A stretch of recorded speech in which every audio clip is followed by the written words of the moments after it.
You're watching San Antonio's only live university student-produced newscast, Lakefront Live. Real news for students, all in one place. You're watching San Antonio's only live university student-produced newscast, Lakefront Live. Thank you for joining us for our last newscast of the semester. Breaking news happening this morning, a University of Incarnate Word police officer shot and killed a 23-year-old man who is believed to be a student at the university. The student was pulled over for a traffic violation at 2:30 a.m. this morning. An investigation is underway to determine what led the officer to open fire. Former South African at the age of 95.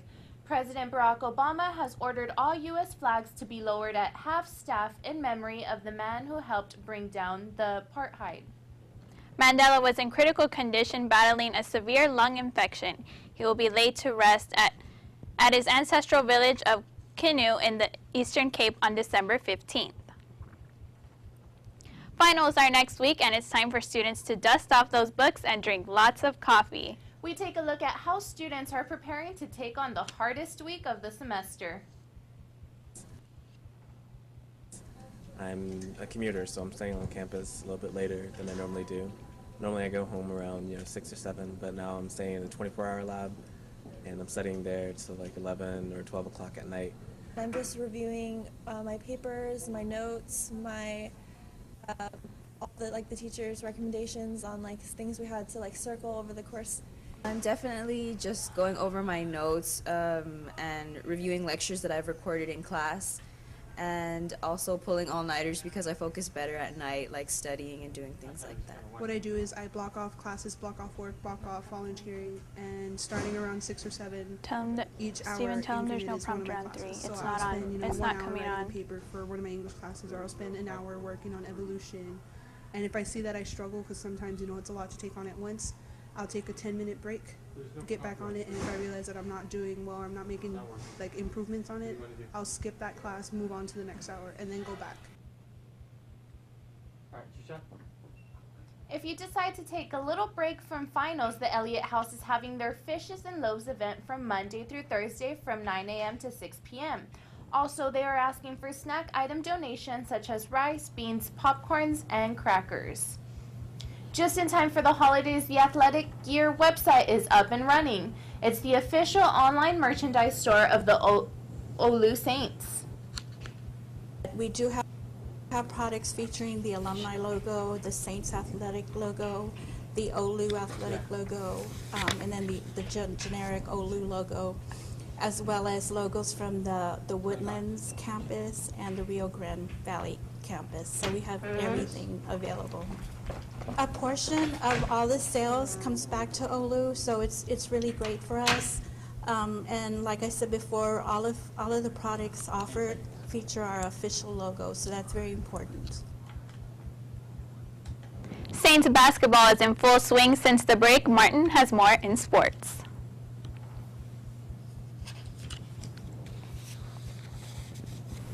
Thank you, Nate and Roxanne. Women's basketball took a pair of convincing wins last week as the Saints won 76-62 over NCAA Division II McMurray University and kept their winning streak going as they rolled over Wayland Baptist University 91-69 last Sunday.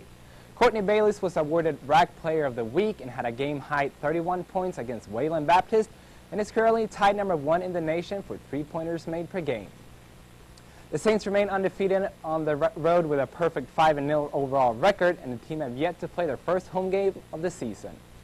Assistant coach Valerie Hussar and her Saints were supposed to start conference play in Oklahoma this weekend, but due to poor weather, the team will now focus on next Thursday's home opener against University of the Southwest. Very excited. I know the girls are excited to play. Again, the new ones haven't played in our gym yet, so I know they're really excited to see the kind of atmosphere that our school brings on home games, and it's our conference opener now.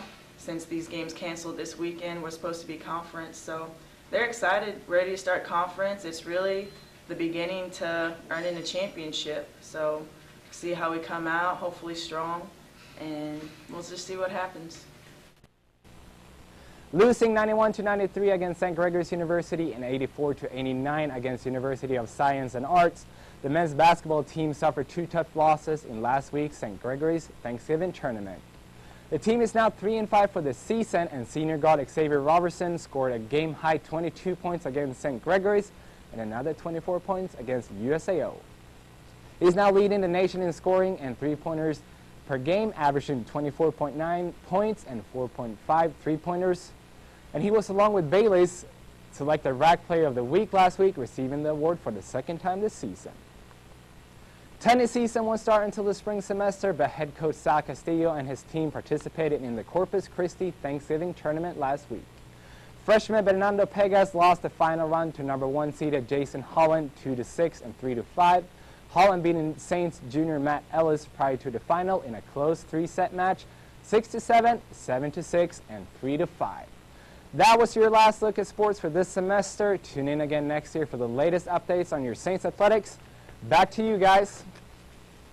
Mary Poppins captured the hearts of many when Disney released it on August 26, 1964. But how did the movie come to be? Also, winter is here. Which essentials do you need in your closet to stay warm and stylish for this winter season? And what Tom Hanks movie is being released on Blu-ray for its 25th anniversary? Find out coming up on Entertainment. Here's a look at your weekend weather. It'll be cloudy and very cold the rest of the day, reaching a high near 39 degrees.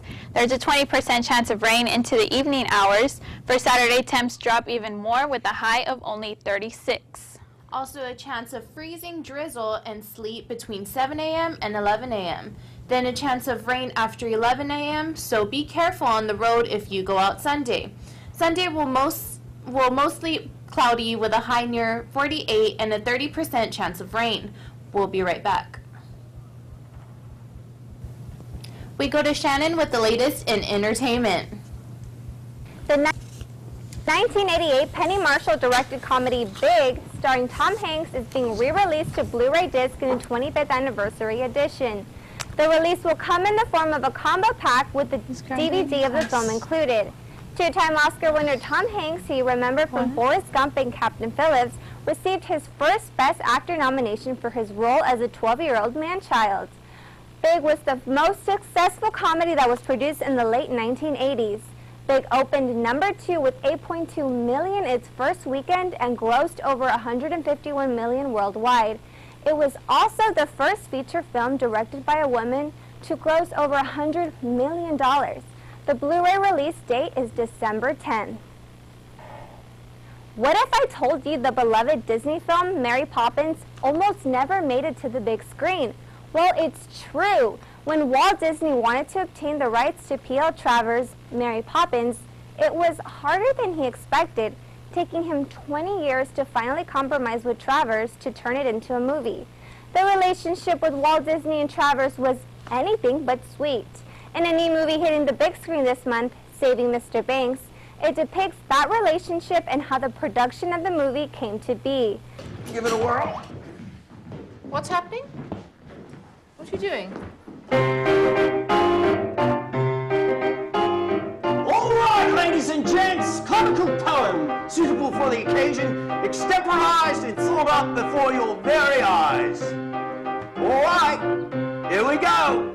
Room here for everyone, gather around. The constable's responsible. Now how does that sound? No. Responsible is not a word. We made it up. Well, unmake it up.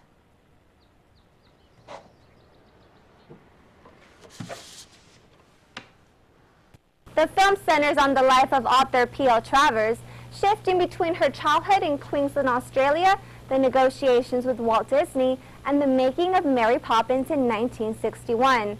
While in California for filming, Travers thinks back to her difficult childhood in Australia, most especially to her father, the inspiration for the role of the movie's patriarch, Mr. Banks.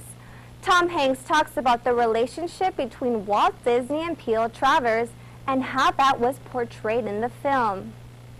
Walt Disney and she hated America, and she hated movies, and she hated cartoons, and she hated that she had to give up this creation of hers over to some sort of like commercial buffoonery that she felt Mary Poppins was from the get-go. Now, some of that is absolute bluster. Some of that is just insecurity working itself out. Walt Disney was not used to coming across someone like that who did not succumb to his charms. He was a beloved guy. Salvador Dali and Picasso hung out with Walt Disney. He was world renowned for being a great artist, and to have to fight for the rights to this the story of the books of Mary Poppins for as long as he did. I think he felt as though, well, he had won, and it turned out he was just at the beginning of a process that he almost lost. To convey Walt Disney's Midwestern dialect, Tom Hanks listened to the recordings of Disney in his car and practiced the voice while reading newspapers. Hanks also grew his own mustache out for the role. Emma Thompson, who plays P.L. Travers, prepared for her role by listening to Travers' own recordings conducted during the development of Mary Poppins, and she also styled her natural hair after the author. Thompson talks about what she really thought about the author. It was indeed a great feat because it took him 20 years to get the rights. And actually, it was finally, and in the end, economic necessity that won him those rights. P.L. Travers had written and written, but the money was beginning to run out. She was going on to the end of her life. She was writing other books, but they weren't nearly so successful. And she had a house that she loved and that she wanted to keep. And I think that whilst it may sound unromantic, it's a very important point to make, because a woman alone with no husband and no family to help her, she needed to earn money in order to survive. And this film made it possible for her. Saving Mr. Banks comes out in theaters December 20th. Well, winter is just a couple of weeks away, and I have the 4 must-have winter essentials that every woman should own. Number 1 on the list is deep-colored skinny jeans. Your dark blues, blacks, dark reds are all a trend for this upcoming winter. Skinny jeans look perfect with a leather jacket and ballet flats, and for the nighttime you can always pair it up with stilettos and a cute flowy blouse. Number 2 is a bright-colored coat. Of course, your coat is the first thing that gets noticed, so why not make a statement with it? It adds a pop of color to your wardrobe and can be perfect with those dark-colored skinny jeans I was telling you about. Match with a darker nude heel and you're ready to go. Number 3 on the list is knee-high boots. Not only are they warm, but they look stylish with just about anything. You can also get boots with a heel for a more dressy occasion. Celebrities including Pippa Middleton and Hayden Panettiere have been caught wearing these chic boots. And last on the list for essential winter must-haves is a knit sweater dress. For those days when you simply cannot imagine putting on another pair of pants, go for a sweater dress. You can also add a printed scarf for a more dressy look. Well, that's all for entertainment. Back to you, Nada and Roxanne. We want to send our congratulations to the graduating class of Fall 2013. And a special congrats goes to our wonderful friend, Jesus Cortez. We wish you the best of luck and you stay classy. We leave you with a collection of stories that we've covered for you this semester on Lakefront Live. Happy holidays, and we'll see you in January. As you step into Sister Annie B's, you may be faced with the toughest decision of your day. What should I eat? Early Thursday morning, Campus Police and the San Antonio Fire Department responded to a vehicle fire in parking lot D, only to see it was an Olu police vehicle engulfed in flames. You knew it as E-Currents, but at the beginning of the semester, there was a contest held to rename the university newsletter. Hundreds submitted their ideas, including the Skinny Dip, Saintstagram, and Lake Prince. But the winner is the Lake Weekly by Sabrina Flores. Each fraternity and sorority choreographed their own step and stroll to show their pride for their organization. After each group performed individually, they came together for the Unity Stroll. In September 2010, Tyler Clemente committed suicide after being bullied by his college roommate at Rutgers because of his sexual orientation. It's stories like these that inspired Dr. Jane Grovijan to pursue research in what is known as queer suicide. queer kids, gay, lesbian, bisexual, transgender youth primarily, who kill themselves, usually in response to bullying. We need to pay attention, we need to hear them, we need to change what's going on in our schools, we need to change our churches, and we need to look at the negative and real consequences of religious teaching that suggests in any way that those who are gender or sexual minorities are somehow inferior or somehow a sign of sin. The cross-country team started its season at the Alamo City opener a couple of weeks ago, and freshman runner Jonathan Yanes and Kara O'Donnell both set new Olu records in their first meet. Well, I think it's an opportunity for me to meet those students and for them to ask questions, for me to present some ideas I have for this year's university activities and that involve students. And also, it's an opportunity for me to help build that community that I think is so essential. We have community, but we can always get better. You have voted and the results are in. Our new mascot is a duck. It was all food, fun, and games at Olu Spirit Day 2013. It has been a tradition for more than 20 years, and this year was no different. In sports, we revealed a new Olu athletic website with Patty Constantine. Well, it's been since 2009 that we created our website that we currently have up. So we thought it was time that we come up with a brand new style and revamp completely the old site. Studying abroad is not just for the outgoing person or the person who wants to see the world. It's for everyone. Even if you are shy, you should definitely study abroad. And Career Services gave students a chance to learn how to dress for success.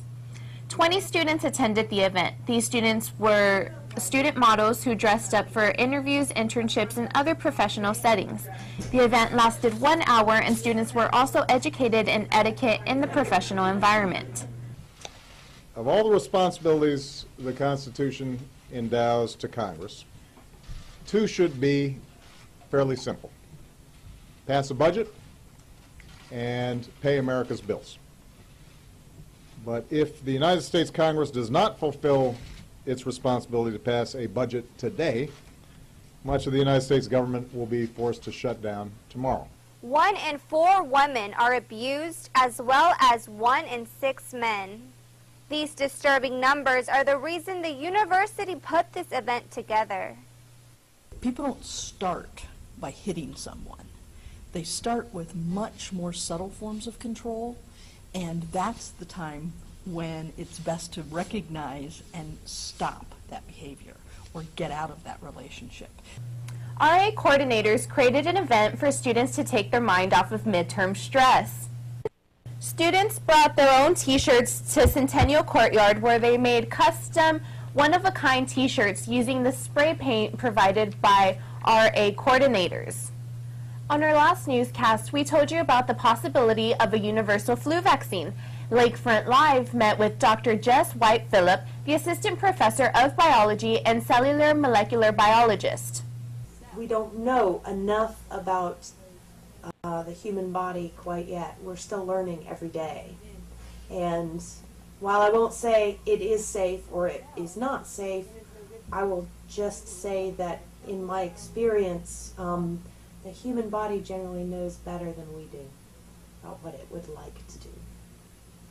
And coming to an end, the men's basketball team held their annual workout with the champ, Jesse James Leha. For the last 5 years, former super featherweight champ Jesse James Leha has put the Saints team through a rigorous workout designed not so much to condition the team physically, but mentally. It's about being mentally tough. In basketball, they can play a little bit more aggressive, work a little harder in the paint, and just play rough. And if they have to back it up, they know they can. Not that it will happen, but just to be mentally knowing that you can do it, makes you mentally tough. We're here with Stephanie Cook, the Assistant Director of Alumni and Advancement Relations. She's here to talk about Fall Fest coming up in November. In honor of Breast Cancer Awareness Month, the Olu Volunteer Unity Council is hosting Pink Week events. They included free pink ribbons, cupcakes, cotton candy, and today, free pink lemonade. Speaking of the Lady Saints, they have an interesting way of preparing for their upcoming season with the help from the men's club basketball team.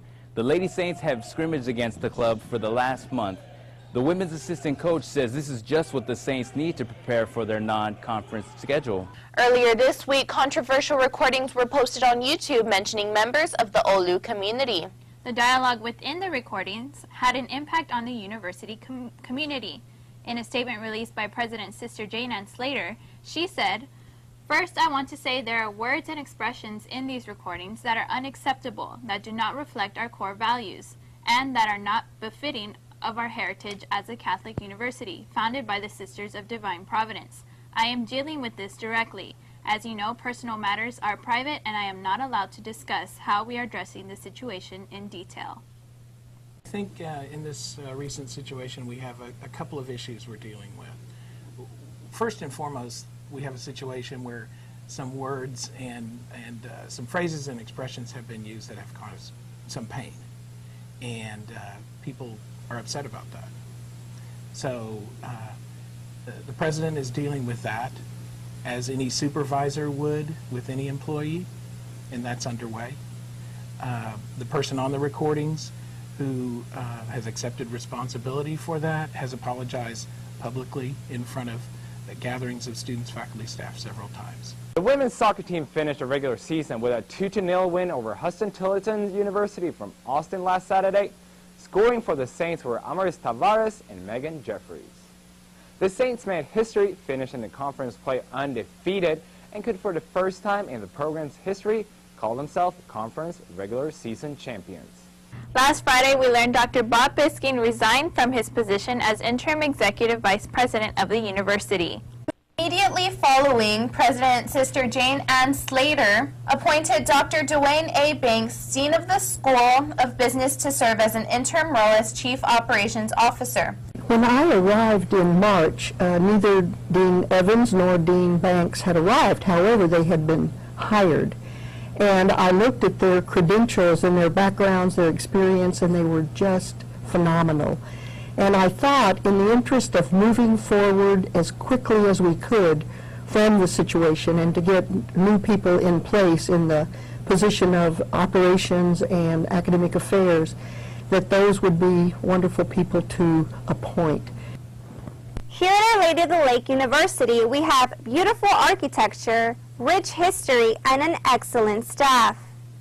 But where did it start from? It all started right here at the Congregation of Divine Providence. But what exactly do we know about the sisters and their mission? The Sisters of Divine Providence founded Our Lady of the Lake University in September of 1896. Since the start, the sisters have been helping the community, its students, and the university grow into what we are today. But there is so much more to the sisters as we take a closer look at the everyday lives of its members. I go to St. Joanne's Senior Citizen Luncheon.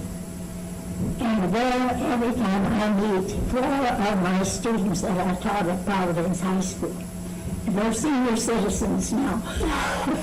And I always bring pecan pie. But they don't put that out to serve. What they do with that is that's the main prize for coverall bingo. Oh, wow. That's a good thing. And twice I won it.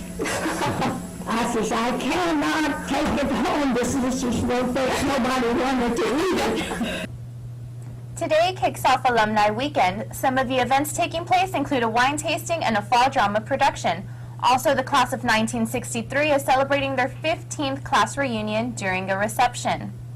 It was announced earlier this week that Russell Van Landingham has resigned as men's basketball head coach. He cited personal reason for his departure. Van Landingham coached the first season in 2009-2010, and during his 4-year at Olu, he guided a team to 2 regular season championships and reached the national tournament in 2012. His record as a head coach is 84-45. Assistant Ryan Wall has been named interim head coach for the rest of the season. Here in the studio today, we have Ready Revolution. They're going to be performing tomorrow at Fall Fest. Thank you so much for joining us. Congratulations to Mary Skotka. She has accepted the position as Vice President of Enrollment Management. She previously served as Assistant Vice President of Student Life. Skotka will now be in charge of leading recruitment for traditional undergraduate and graduate enrollment. Olu jazzed it up earlier this week. Billy Ray Shepherd and the main event band performed in the cafeteria for Tune In Tuesday. The Olu community had a chance to experience the Native American culture and its people. The Kickapoo tribe from Eagle Pass, Texas brought its heritage to the lake by performing native dance in the mall area. They are the men and women who proudly serve our nation and sacrifice so much to preserve our freedom. Olu held its annual ceremony to honor those who have served in our nation's military on this Veterans Day. Women's soccer team won their first conference title this past weekend by beating UT Brownsville 2-1. In other sports news, the women's cross-country team captured their first RAC title and will be heading to Lawrence, Kansas to compete for their national championship on November 20th.